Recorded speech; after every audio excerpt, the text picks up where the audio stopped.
Welcome to the show, everybody. I am Dave Sherwin, the host of the Diabetes Health Show, and today I've got Brittany Fuisz with us. Brittany, welcome to the show. Thanks, Dave. Happy to be here.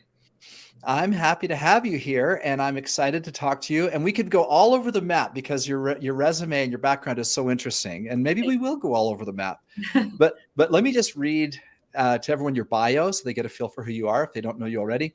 Brittany is the CEO and founder of Malibu Milk, a sustainable, and by the way, that's milk with a Y. It's very cool looking branding, Malibu Milk, a sustainable, allergen-free alternative milk. She attained her degree in marketing and management from Georgetown and then a diploma from Le Cordon Bleu. She began her career with Hillstone Restaurant Group in their manager training program.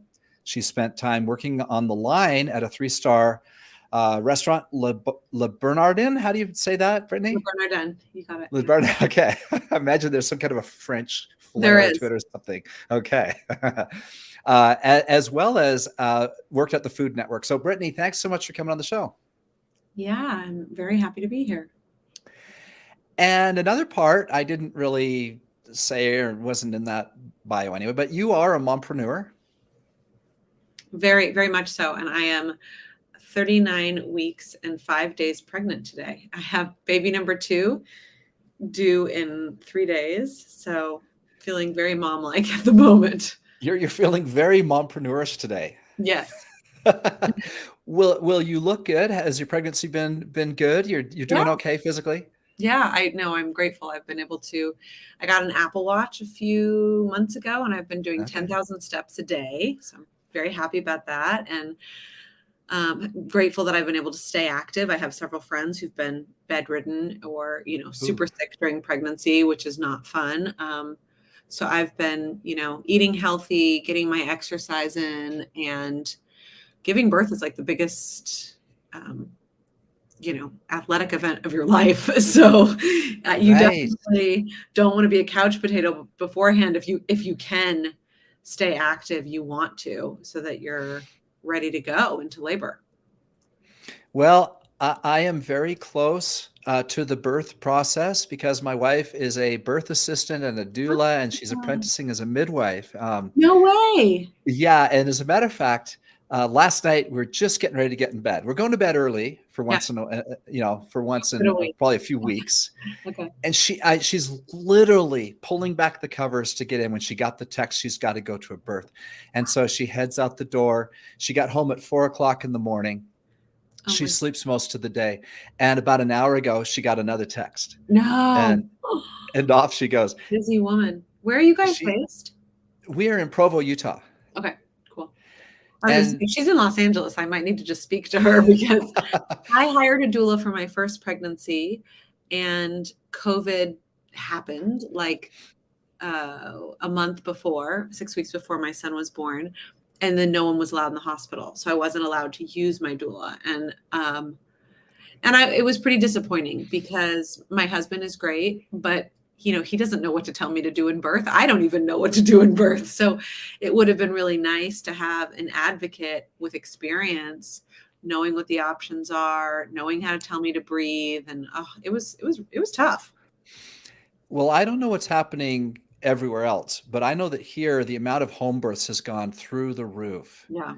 And just because of that very thing, a lot of women are saying, you know what, if you're not going to let my family come and my husband, and some of them aren't allowing husbands, or the husband can be in and then within 30 minutes of the birth has to leave the room or some other kind of ridiculous thing. These are all rules that we faced as well. It's awful. Yeah. And in the beginning, my wife often wasn't allowed as a doula into the hospitals either. All that seems to be loosening up, but I think the horses left the barn somewhat in that a lot of women who wanted a natural birth in a hospital took the plunge and went for the home birth thing because you thought you gave some thought for yourself. My mother and my mother-in-law told me I was absolutely insane. I was born via C-section. I was 10 pounds 2 ounces, and my son was almost 9 pounds. So like we carry big babies, and I just felt like there was too much risk for me. If I had like a normal sized baby, I think I could have, dug in and made it happen. But with the big babies and like the risk of needing a C-section, like I just felt like I needed to be in a hospital. you got to do what's best. I mean, Yes, it's a everyone has personal to make decision. totally. Everyone has to make that decision. Yeah. And I totally respect a mother making the key is for people to be allowed to make the decision Yes. that's best for them. Yes, absolutely. Well said. So, well, Brittany, thanks for coming on the show at a time when do you do? I mean, this has got to be. Saturday. Due Saturday. So 3 days. 3 days. Yeah. Oh, well, I am honored. And here you are just carrying on. By the way, it's a lot easier now than when the baby comes. Like I'm just trying to get everything done. I want to feel like I've really gotten as much work off my plate as possible.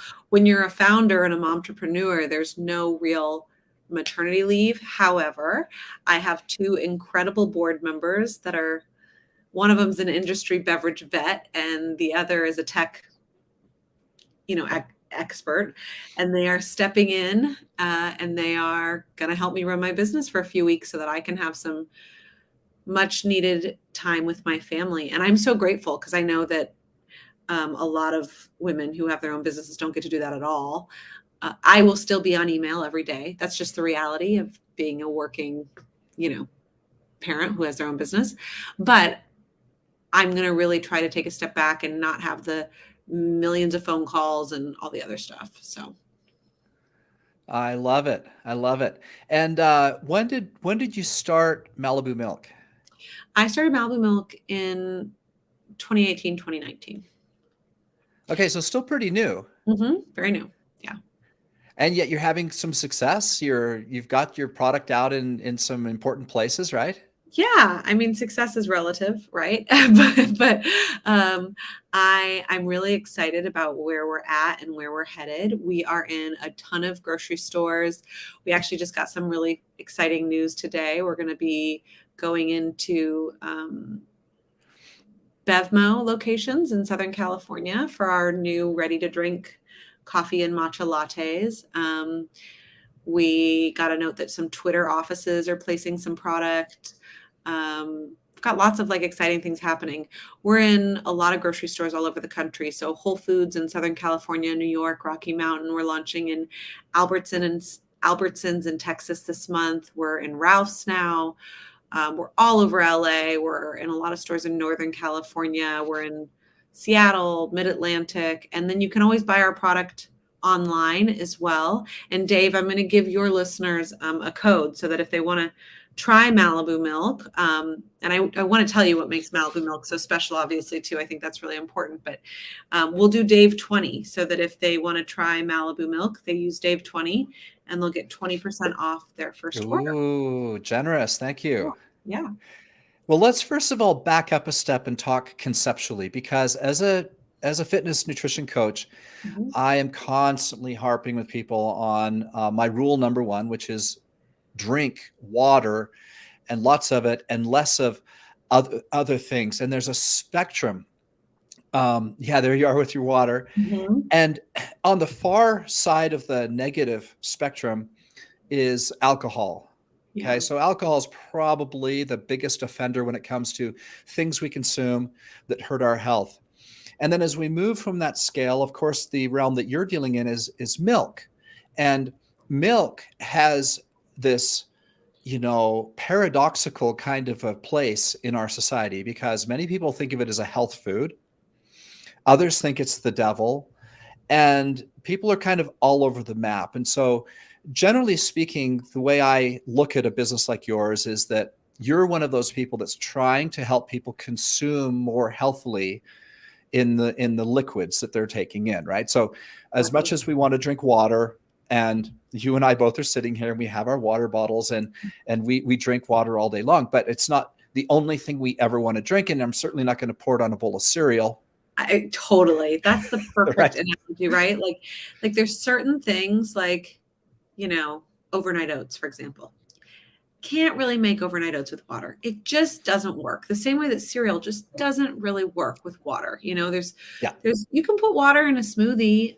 I don't usually because yes, I am trying to help people consume beverages other than water in a healthy way. Fantastic. And so let's start with the obvious question. Why not milk? So I was trying to get pregnant and I was having some problems, and I went to see a doctor, and she actually recommended that I go on a really strict diet known as an elimination diet or an autoimmune protocol. I had to eliminate all major allergens. So dairy, nuts, gluten, soy, eggs. And the thing with dairy, I think the statistic is like 70% of Americans have a dairy intolerance. That is not an allergy. It is an intolerance. That means if you go out for dinner, I think most of us, 70% of us at least, have been there, where you go and you have pizza or pasta, and then maybe you have some ice cream after, and then all of a sudden your tummy is doing twists and turns, and it's like, uh-oh. And what happened? Well, you had a lot of dairy, and a little dairy is fine, right? But a lot of dairy will send a lot of us to the bathroom. And dairy also is inflammatory. What that means is different for every single person, but it does generally cause an inflammation response in the body.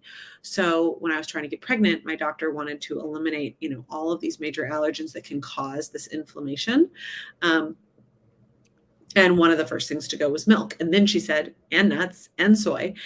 And when you think about the milk aisle today, nuts and soy and cow's milk, well, that's pretty much the whole milk aisle. Now, there are a few newcomers in the last couple of years. There's oat milk, there's pea milk. And I actually did take a deep dive when I was creating the flax milk, because I was looking for an allergen-free milk that would give me nutrients. And it's funny because my husband said, well, just make an oat milk. Oat milk was a new thing. And I was like, oat milk is not that good for you. Oat milk is full of calories, full of carbohydrates. Most oat milks, the second ingredient is rapeseed oil or canola oil. And it's going to give you this crash. Gram for gram, the sugar in most oat milks is harder on the body than the sugar in Coca-Cola. I don't think most people realize that they're pouring Coca-Cola over You're killing me right now. You're killing me. Of all the alternative milks, oat milk is the one I like the best. And I got to admit, I've never read the label. Well, go ahead and flip that label over. Look at the number of calories, Great. the number of carbs, and look at the ingredients. And if you want rapeseed oil, if you think canola oil in your coffee or in your cereal sounds good, then I don't. proceed. I don't. Have you seen? There's something worse. Are you ready for it? Okay. 90% of the oats in this country are covered with glyphosate. Glyphosate is as weed killer or Roundup. Yeah. You want Roundup in your breakfast?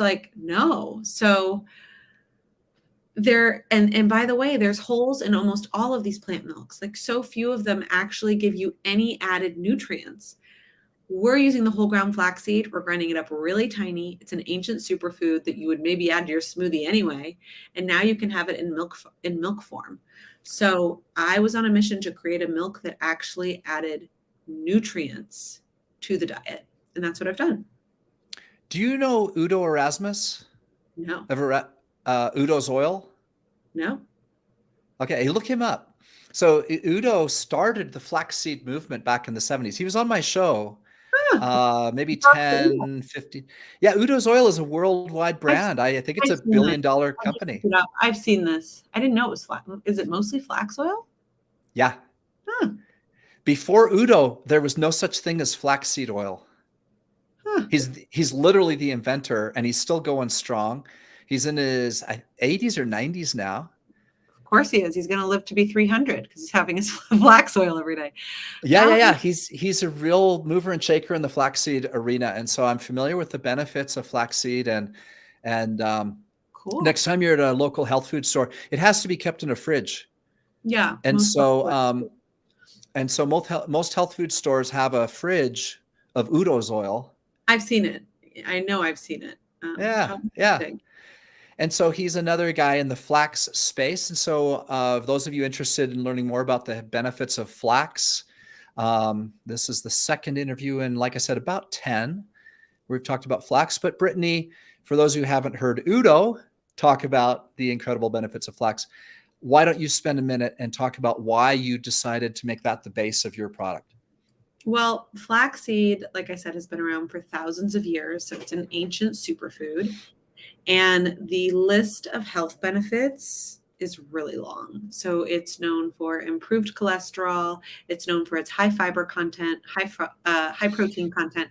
I'm speaking specifically about flaxseed. Flaxseed oil is different. Flaxseed oil has a really high omega-3 content.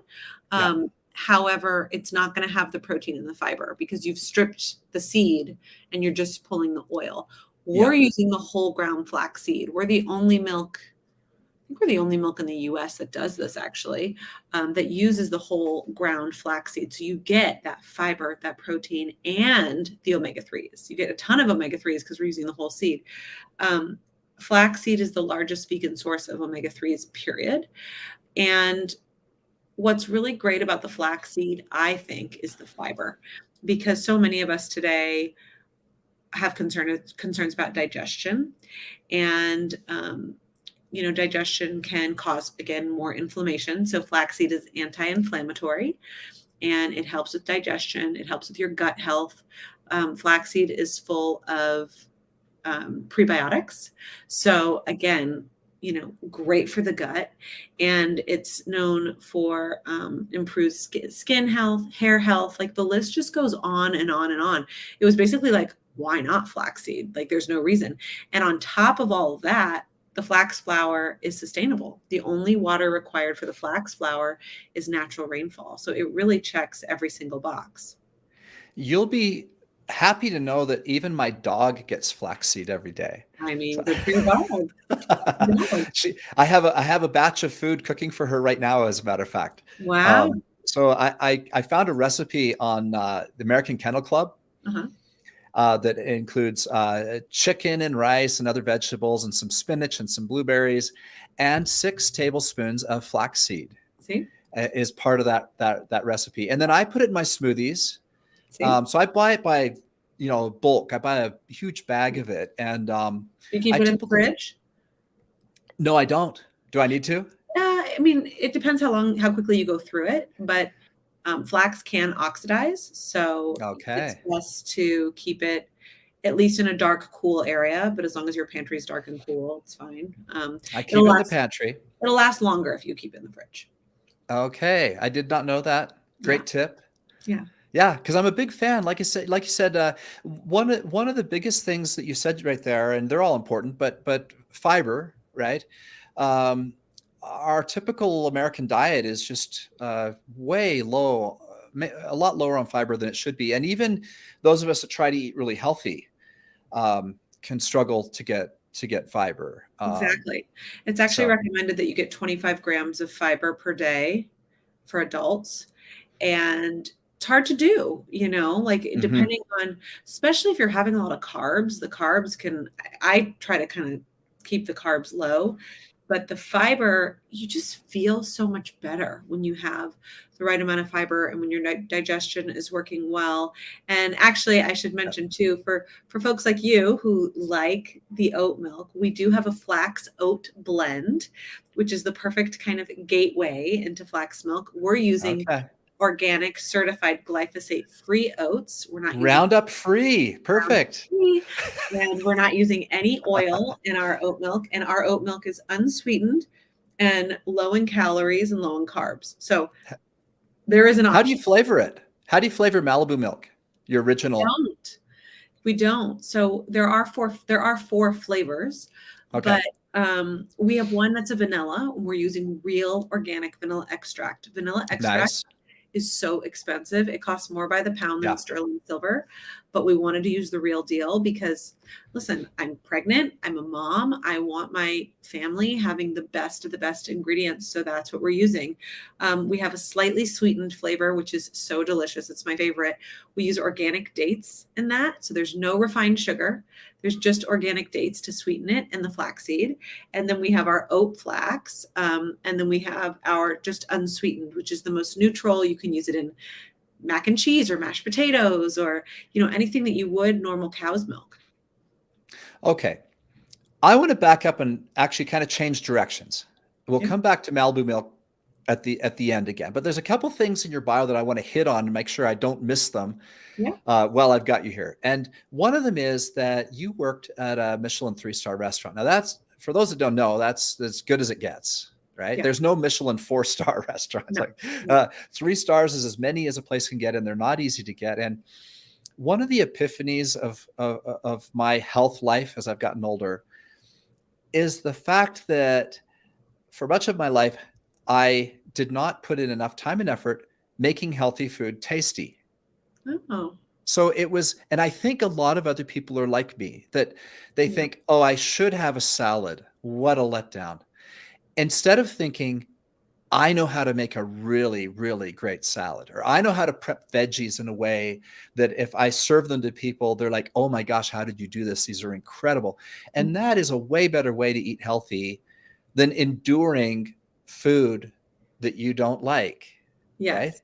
Yes, absolutely. And I wonder if you just talk to that for a minute, because again, not many people have worked in a 3-star restaurant or understand the critical importance of flavor. And do you think that issue that I just brought up is pretty common, that a lot of people say, for example, I don't like veggies, and yet they've been to a restaurant where they loved the veggies, but they just don't think about coming home and figuring out how to make them really delicious? For sure. Well, first of all, Dave, I want to know what's in your salad, because clearly you've got a good salad recipe that you have to share.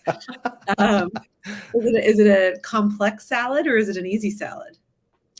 You know, for me to make a salad delicious is not that hard. I'll give you, for example, by just making my own dressing out of olive oil and a really fine balsamic Yes, it's vinegar. all about the vinegar. Yes. The good vinegar. Yes. The good vinegar, the kind that you get at a boutique little vinegar store, right? Not totally. this, you can't find this in a big Totally. box store. Yep. We have those little dark bottles, right? Yes, where they're like, they are reduced and they're rich and they're sweet on their own. There's no added sugar, but they're sweet because they've been reduced. Oh yeah, the 18-year traditional is my favorite. It's the most basic in any of these places. But my wife will do things like sometimes the flowery ones she'll really like, lavender, that type of thing. Yeah. Or there's a variety of other flavors. There's raspberry. There's all types of natural flavorings. I like that too. Too. And that one trick right there makes a salad really good. Oh yeah, a great dressing and a healthy dressing. Yeah. No, of course it's important. And listen, I went to culinary school. I worked at these, Le Bernardin on the line, and good food. It does take some time. It's not impossible. It doesn't need to take hours and hours. It's not going to take anybody 2 hours to make a salad, right? But I think what it takes is planning ahead. You need to think about, okay, and I'm horrible at this. I wish I was better. Like as a working mom, I should be like menu planning for my family, and like, okay, on Tuesday, we're going to have fish tacos, and on Wednesday, we're going to have whatever, chicken. And I don't even know what I want for dinner tonight. And it's 3:00 here today. So, it's hard. But what I do try to do is once a week, do a big grocery store run, and I buy fresh, seasonal, healthy ingredients that I know I can use, throughout the week. And the goal is, if you're buying these things and this is what you have on hand, like, that's what you're going to cook. If you're buying a whole bunch of junk, like, that's what you're going to eat. So I do think that the planning ahead is a little key. And then I love personally to use recipes just for inspiration, and you don't need to follow it to a T. And, cooking, like, it's so easy to pull up a recipe for a salmon and instead swap a halibut or a cod, or you can make swaps with everything all day long. But if you get the inspiration from a recipe, you're going to constantly, and like, this is coming from someone who went to culinary school and worked in restaurants. Like, I use recipes just so that I'm keeping it fresh. Otherwise, I'm going to make the same 4 things and my husband's going to want to, not eat the food because it's boring. So I think, use recipes. There's a ton that are 30 minutes or less. Use fresh herbs. That's always a great way to add a lot of flavor without adding, anything that's not nutritional. It's kind of annoying to keep fresh herbs on hand. I don't do a ton of that, but I usually have basil and cilantro and parsley. Like, I'll keep a few basics that I know I'm going to use. But yeah, you got to make things taste good. You kind of reminded me of in France. I read this book on like how French women raise children versus American women. That was fascinating. And Interesting. one of the key things that's different is they don't have kids menus in France. There's no such thing. Like, it doesn't exist. If you go to a French restaurant, the children are going to order from the adults menu. We never order from the kids menu for my son. It's pasta and chicken fingers and things that I don't want him to eat. Like, he eats, Yeah. we eat, he eats protein, he eats vegetables. And so one of the things that the French parents will do is if they present carrots and the child doesn't like carrots, they will strive to present the carrots in 5 other ways. And like, preparing carrots in 5 different ways is not easy. Like, I don't prepare carrots in 5 ways, usually. Like, I have I roast them, or I usually just roast them. So, but the French education, they call it, goes above and beyond. They want their children to embrace these different foods. And it's something that I really took to heart, because I don't want my kid just eating pasta and chicken fingers. There's no nutrition there. There's no culture there. Like, we can do better. I like that. That's a great tip right there. Not letting your kids eat off the kids menu. Like you said, the kids menu is generally junk. Yeah. There's nothing nutritious on the kids menu ever. I'm trying to think about, there's one restaurant near us that has a pretty decent kids menu where they'll give you like a wild salmon with some roasted veggies on the side. But generally, it's pasta, chicken fingers, a hamburger. That's it. Yeah. It's terrible how we feed our kids in this country. Yeah. And we wonder why there's more diabetes here and, weight problems than any other country. And so tell us, what are your kind of protocols for feeding your family in a healthy way?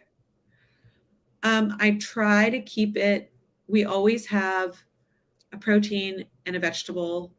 I try to stay low on the carbs. We will have like rice occasionally, or like a brown rice noodle, but I try to really be focused on a protein and a veggie.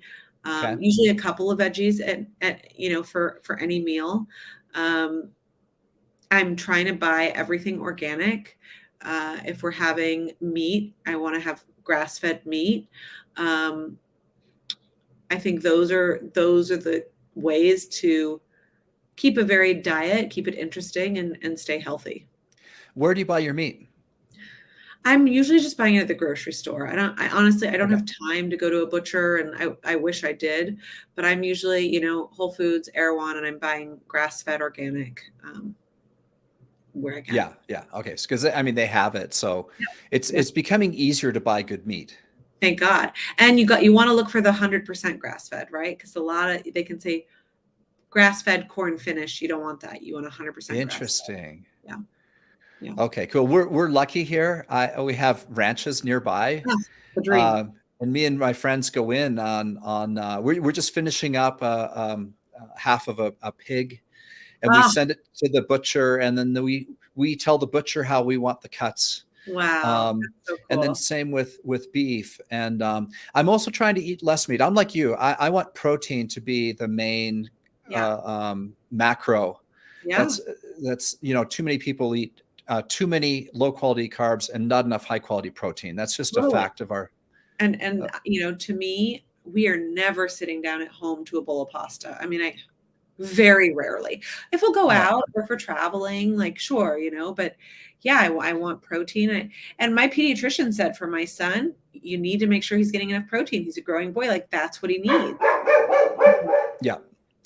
Okay. Well, back to Malibu milk and drink alternatives. You one of the things that, again, I want to go back to my original premise and just talk to you. You had to research that industry, I'm sure. And so not just you're not just a proponent of Malibu milk, but you've become an expert in beverages in the United States. You've already given us some great tips.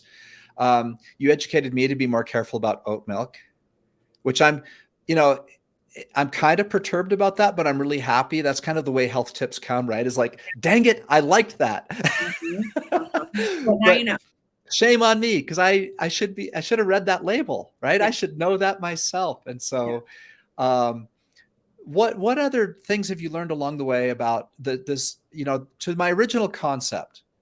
Many people in this country are overweight only because of what they drink. There's research on this. There's a lot of people that generally are healthy and hit the gym. And if the only thing they did is cut out the unhealthy carbs they drink, right? That often averages 200 to 400 extra calories per day. Yeah. That those two. Yeah. So my husband, when oat milk came onto the scene, started having oat milk lattes, and a couple months went by, and all of a sudden he had put on 5 to 10 extra pounds, and he was like, "What is going on?" He works out 6-7 days a week. He's walking 15,000 steps a day. He's working out with a trainer. We're eating the same way we always have. He was having oat milk lattes, 1 a day, 1 to 2 a day. And all of a sudden he gained 5 to 10 pounds from this oat milk. And I'm just like, whoa, that's how it happens. And so what's the calorie count of Malibu milk per serving? Generally 50 calories a glass. Okay, good. 50. So that's not that much. No. Okay. And you have the unflavored. I'm kind of intrigued. Like I said, I use flaxseed. Yeah. I have it in bulk. You should try we have what's called the Full Monty on our website. And again, you're not going to get better pricing anywhere than malibumilk.com, especially with the code I'm giving your listeners, Dave20, which is active already. So if you order the Full Monty, you get one of each flavor. Okay. Try them all because they're really different. And I'd love to hear which is your favorite. I use them all for different things, but they even the unsweetened tastes really good on its own. And I actually drink that one the most because. What does it taste like? It's creamy. It's white. It's a little bit sweet all on its own. I can't even imagine that based on the flaxseed that I eat. It has a nutty flavor, but it's subtle. You'll recognize the flax. I just had a glass here that I was drinking. You'll see there's flax residue on the glass. I had a glass this afternoon after lunch because I just wanted something, I don't know, I had a glass of the vanilla. But I think you're going to love it. And how do you, one last question before I let you go. How do you make it? How does the manufacturer? We have just roughly. You got to giant blenders that are called homogenizers, and we throw in the water and the flaxseed. We use Himalayan salt, the best salt, and we blend everything together. Yeah, and it is pasteurized, so it's safe for pregnant women. And then we bottle it.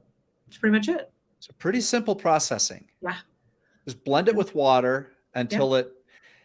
But it's natural. Like you said, you can see the flakes or whatever on your cup when you're done. You're going to see. So you probably need to shake it up when you. Yes. If you buy the unsweetened and the slightly sweetened, those have no gums either.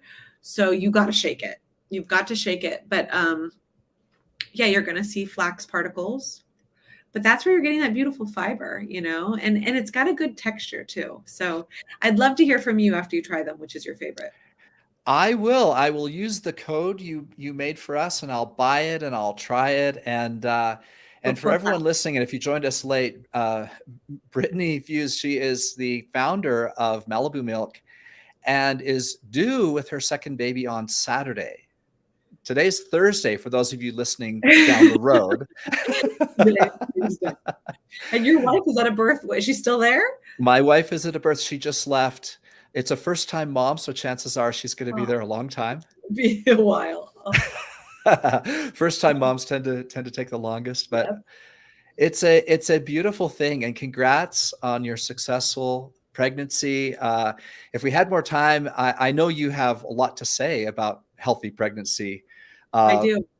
We just did a post actually on our Instagram yesterday. I gave 5 tips on a healthy pregnancy. So people can check that out. We're at Malibu Milk with a Y. And if anybody has any questions for me, you can reach out via social media. I always get those messages. Happy to share any tips, learnings. Well, fantastic. Well, Brittany, good luck with your second birth experience. I hope everything goes really well. Thank you so much. Yeah, thank you for coming on the show. And I look forward to trying Malibu Milk. And again, for those of you listening, malibumilk.com, right? Milk with a Y. Yep, you got it. Okay. Thanks again, Brittany. And thank you everyone for listening to the Nairobi Health Show.